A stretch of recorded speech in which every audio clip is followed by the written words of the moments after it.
Welcome to my chambers. Earlier this week, the FBI released 300 more emails from the investigation of Hillary Clinton's misuse of emails while she was Secretary of State. Sounds like it's old news, but it's new. These emails were taken from the server of a non-government person to whom Mrs. Clinton sent them, and they all contained confidential or secret material the United States government wants to keep secret and that Mrs. Clinton swore an oath to keep secret. The person to whom she sent them was hacked by Russian and Chinese and Israeli intelligence agents, demonstrating conclusively that the secrets that Mrs. Clinton swore an oath to retain, she in fact exposed to foreign governments, at least two of which are hostile to the United States of America. This changes substantially the case against her, which was dismissed by the FBI in July, reopened by the FBI in October, dismissed again by the FBI in late October, and now probably will be opened again. Why will it be opened again? Well, one of the measurements that the government uses before it decides to prosecute is, has the person that we think we want to prosecute caused any harm? During the campaign, Donald Trump argued aggressively that Mrs. Clinton exposed secrets to foreign and hostile powers. FBI agents who were not pleased with their director's decision not to seek Mrs. Clinton's indictment made the same argument. Mrs. Clinton denied it emphatically. We now have proof that Donald Trump was correct and that the complaining FBI agents were correct and that, in fact, American state secrets were exposed to and received by Russian and Chinese intelligence agents who wish us harm, and Israeli intelligence agents who wish us good, so-called friendly hackers, because of the gross negligence of Mrs. Clinton. This ramps up the case for her prosecution. In fact, when Senator Jeff Sessions, whom President-elect Trump has nominated to be Attorney General, was asked about this at his confirmation hearing earlier this week, he said, "I am going to recuse myself from any further involvement with Mrs. Clinton, particularly with respect to the emails, because while I was a senator, I was harshly critical of her." That is telegraphing to the legal and judicial and law enforcement communities the investigation will be reopened again, because the case for prosecuting Mrs. Clinton is now stronger than ever. Welcome to my chambers. Back, I'm going to address a couple of things that he said and then recognize myself. Because he invoked the family members of the four, Madam Secretary, and partially this will be for your benefit also, but I want to specifically address the family members that are here. There is no theory of the prosecution, Mr. Schiff, because there is no prosecution. There's a very big difference between a prosecution where you already have reached a conclusion and you're just trying to prove it to people. This is an investigation, which is why it's so sad that nowhere in that stack that you just put up there, where the emails of Secretary Clinton, the emails of the ambassador, 50,000 pages worth of documents, eyewitnesses, that's the real tragedy. To the family and the friends, when you're told that there have been 7 previous investigations in an ARB, you should immediately ask, why did you miss so many witnesses? Why did you miss so many documents? This is not a prosecution, Mr. Schiff. You and I are both familiar with them. I've reached no conclusions, and I would advise you to not reach any conclusions either until we reach the end. There are 20 more witnesses. So I'll agree not to reach any conclusions if you'll do the same. With that, Madam Secretary, regardless of where he ranked in the order of advisors, it is undisputed that a significant number of your emails were to or from a Sidney Blumenthal. Now, he did not work for the State Department. He didn't work for the U.S. government at all. He wanted to work for the State Department, but the White House said no to him. Do you recall who specifically at the White House rejected Sidney Blumenthal? No, I do not. After he was turned down for a job at the State Department by the White House, he went to work where? I think he had a number of consulting contracts with different entities. Well, if he had a number of them, do you recall any of them? I know that he did some work for my husband. Well, he worked for the Clinton Foundation. That's correct. Okay. He worked for Media Matters. I'm sure he did. He worked for Correct the Record. I'm sure he did. When you were asked about Sidney Blumenthal, you said he was an old friend who sent you unsolicited emails, which you passed on in some instances because you wanted to hear from people outside what you called the bubble. We will ignore for a second whether or not Sidney Blumenthal is outside the bubble, but I do want to ask you about a couple of those other comments, because what you left out was that he was an old friend who knew absolutely nothing about Libya, was critical of President Obama and others that you work with, loved to send you political and image advice, had business interests in Libya, which he not only alerted you to, but solicited your help for. And you often forwarded his emails, but usually only after you redacted out any identifiers so nobody knew where the information was coming from. What does the word unsolicited mean to you? It means that I did not ask him to send me the information that he sent me, and as I have previously stated, some of it I found interesting, some of it I did not, some of it I forwarded, some of it I did not. I did not know anything about any business interests.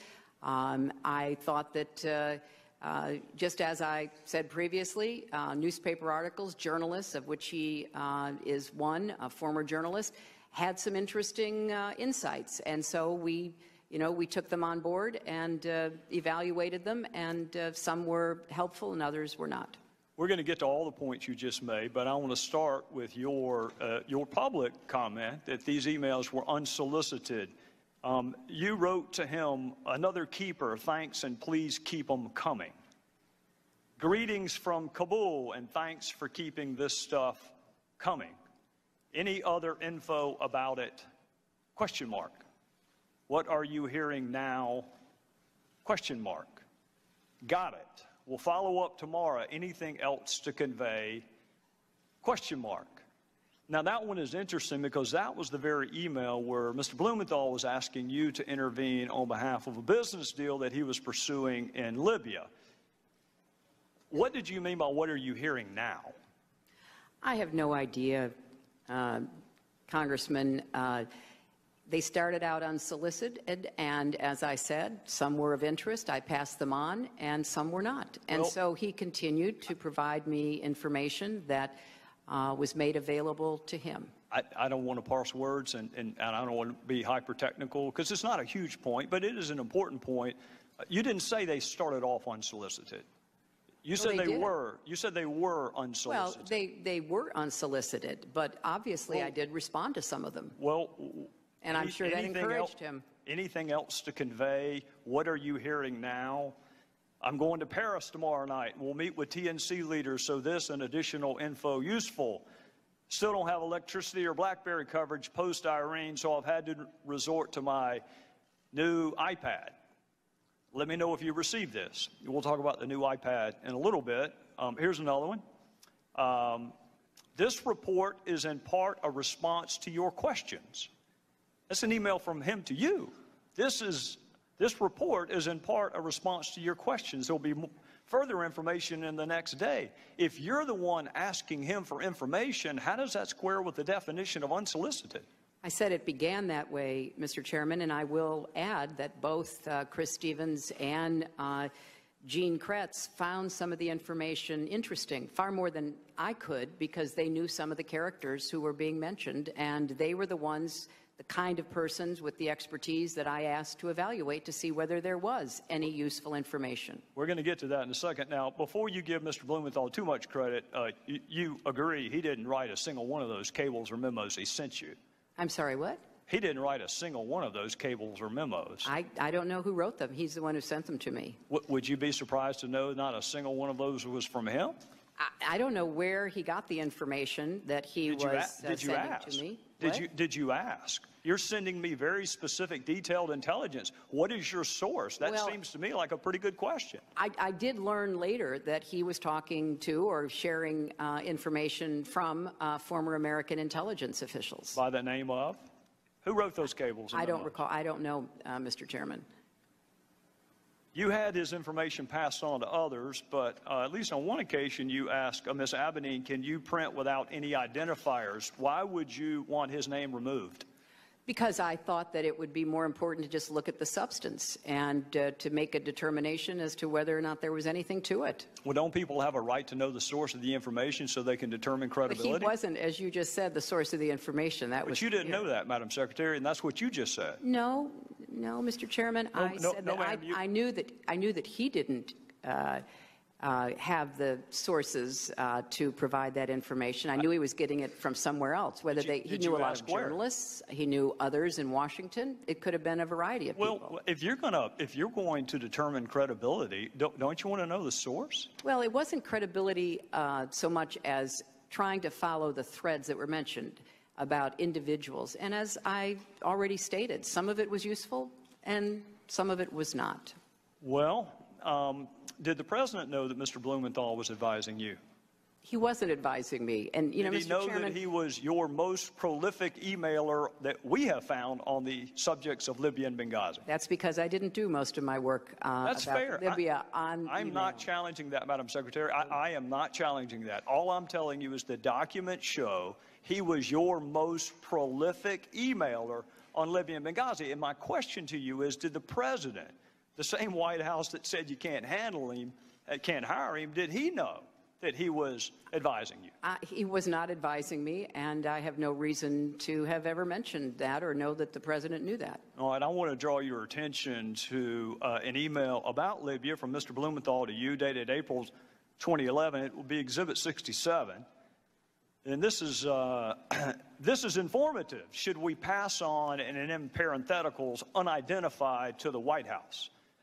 If you were going to pass something on to the White House, why would you take off the identifiers? Because it was important to evaluate the information, and from a lot of intelligence that I have certainly reviewed over the years, you often don't have the source of the intelligence. You look at the intelligence and you try to determine whether or not it is credible, whether it can be followed up on. Well, I'm going to accept the fact that you and I come from different backgrounds, because I can tell you that an unsourced comment could never be uttered in any courtroom. You have We're to not have talking the about right. courtrooms, Mr. Chairman. No. We're talking about intelligence. No, we're talking about credibility and the ability to assess who a source is and whether or not that source has ever been to Libya, knows anything about Libya, or has business interest in Libya, all of which would be important if you were going to determine the credibility, which I think is why you probably took his information off of what you sent to the White House. But here's another possible explanation that may give us a sense of why maybe the White House didn't want you to hire him in the first place. In one email, he wrote this about the President's Secretary of Defense. I infer Gates' problem is losing an internal debate. Tyler, and by the way, Tyler's Tyler Drumheller, that's who actually authored the cables that you got from Mr. Blumenthal. Tyler knows him well and says he's a mean, vicious little, I'm not going to say the word, but he did. This is an email from Blumenthal to you about the President's Secretary of Defense. And here's another Blumenthal email to you about President's National Security Advisor.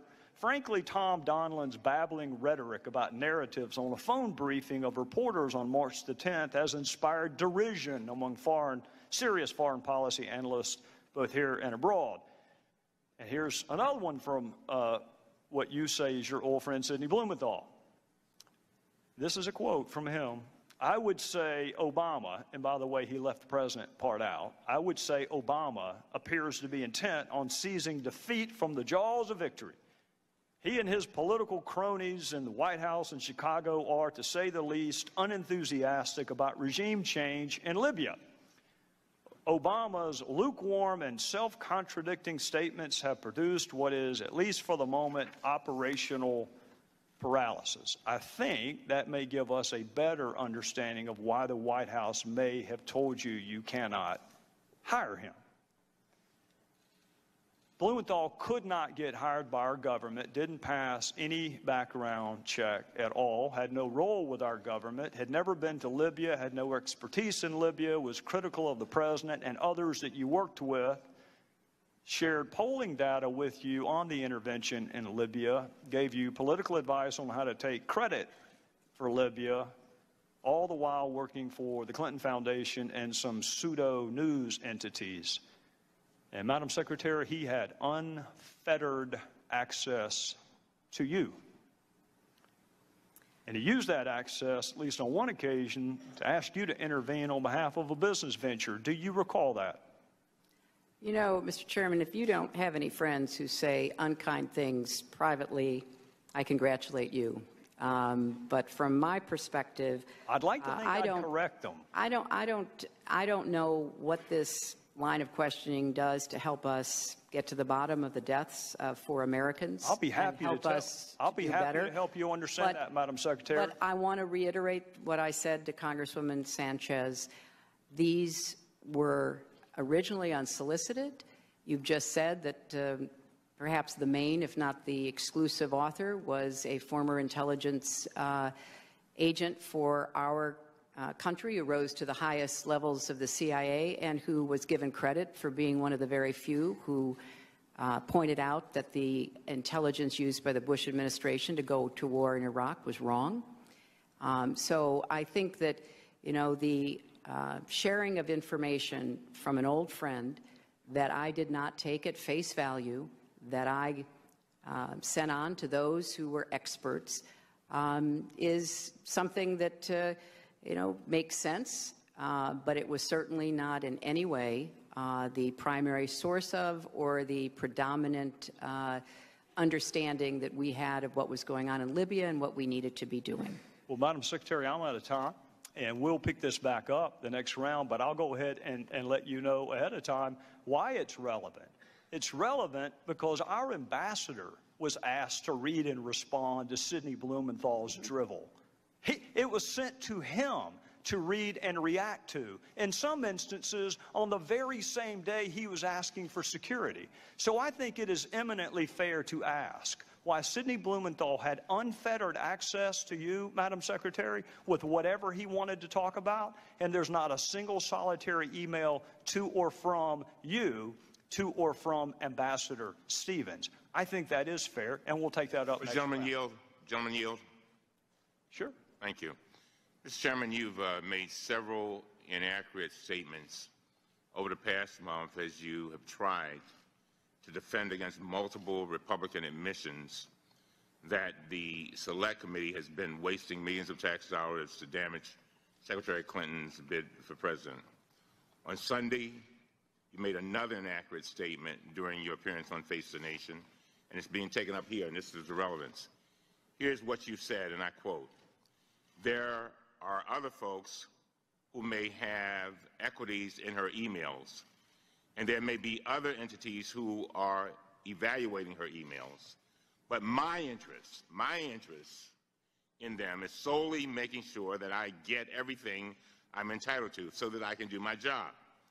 The rest of it, classification, Clinton Foundation, you name it, I have zero interest in it, which is why you haven't seen me send a subpoena related to it or interview a single person other than Brian Pagliano, because I need to know that the record is complete." And I'm going back to the truth, the whole truth, and nothing but the truth. I'm waiting. Chairman, let me finish. I'm waiting on you. I've been very patient. Coming. Just wait. I'm waiting on the inaccurate statement. I'm getting there.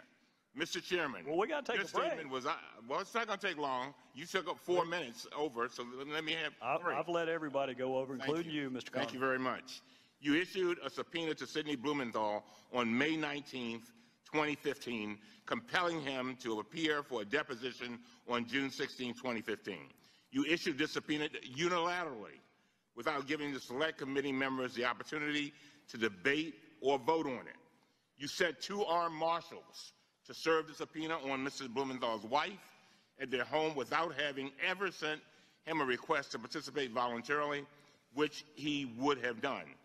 Then, Mr. Chairman, you personally attended Mr. Blumenthal's deposition. You personally asked him about the Clinton Foundation, and you personally directed your staff to ask questions about the Clinton Foundation, which they did more than 50 times. Now, these facts directly contradict the statements you made on national television this last Sunday. No, sir. With all due respect, they do not. We just heard email after email after email about Libya and Benghazi that Sidney Blumenthal sent to the Secretary of State. I don't care if he sent it by Morse code, carrier pigeon, smoke signals. The fact that he happened to send it by email is irrelevant. What is relevant is that he was sending information to the Secretary of State. That is what's relevant. Now, with respect to the subpoena, if he'd bothered to answer the telephone calls of our committee, he wouldn't have needed a subpoena. Would the gentleman yield? I'll be happy to, but you need to make sure the entire record is correct, Mr. Cuong. And that's exactly what I want to do. Well, then go ahead. I'm about to tell you.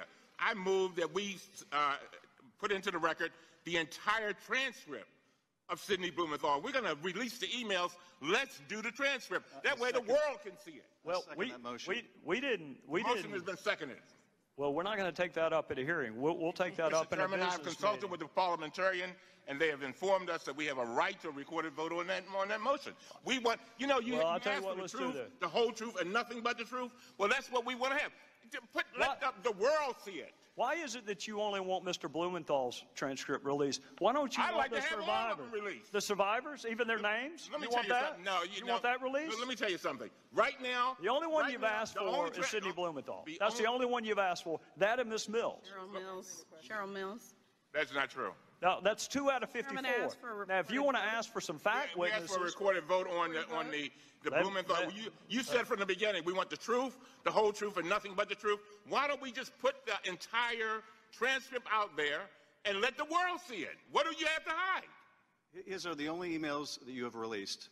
And the fairness to Mr. Blumenthal and to the American people, in the interest of a complete record, if you're going to release his emails, release his transcript where he has a chance to give the context of those emails. Well, you keep referring to Blumenthal emails. I would hasten to remind both of you, the only reason we have Blumenthal emails is because he emailed the Secretary of State. Those are her emails. That's why they were released. They're not Blumenthal's emails, and she wanted all of her emails released. She's been saying since March, I want the entire world to see my emails. Well, Sidney Blumenthal's emails are part of that.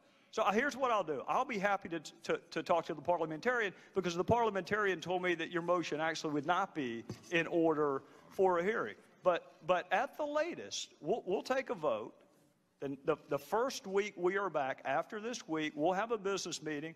We can take up Mr. Blumenthal's transcript. We can take up whatever other transcripts you want. And while we're there, we can also take up the 20-some-odd outstanding discovery requests that we have to different executive branch entities. Why don't we just take all of it up then? Mr. Chairman, the allegations that have been made against him are refuted by his own testimony. In the interest of not having... That's your opinion, Adam. Well, if you disagree, then release the transcripts. What allegation, Adam? Why conceal the transcripts, even if the motion were not in order? You have the power to release them. You have the power to say I'll tell right you why, now because I'm not going to release one transcript of someone who knows nothing about Libya by his own admission, while people who risk their lives, you have no interest in their story getting out. You don't want the 18 DS agents. You don't want the CIA agents. The only transcripts you want released are Miss Mills and Sidney Blumenthal. Mr. Chairman, so we'll take all of this up in November. The only person you were interested in asking about during your entire questioning was Sidney Blumenthal. If you're so interested in him, release the transcript. You selectively released his emails. They're the only witness you've done that for. So you're asking, why are we only asking for his transcript? I'm going to ask the gentleman from California to please do a better job of characterizing. These are not Sidney Blumenthal's emails. These are Secretary Clinton's emails. And I'll tell you what, if you think you've heard about Sidney Blumenthal so far, wait till the next round. Sure, With that, we're adjourned.